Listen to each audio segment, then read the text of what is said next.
পাইছি। প্রিয় দর্শক, অবশেষে পদত্যাগ করলেন মাননীয় প্রধানমন্ত্রী শেখ হাসিনা এবং দেশ ছেড়ে পালিয়ে গেলেন তিনি।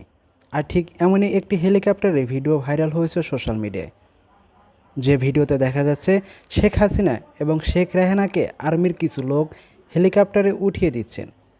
ভাইরাল হওয়া সেই ভিডিওতে এমনও চিত্র দেখা যাচ্ছে।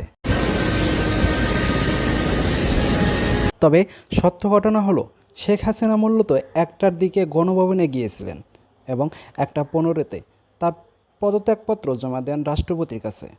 পদত্যাগপত্র জমা দেওয়ার পর 1:30টার দিকে সরাসরি হেলিকপ্টার করে দেশ ছেড়ে পালিয়ে যান শেখ হাসিনা। ধারণা করা হচ্ছে প্রধানমন্ত্রী প্রথমে ভারতে যাবেন, তারপর সেখান থেকে তার গন্তব্যে যাবেন।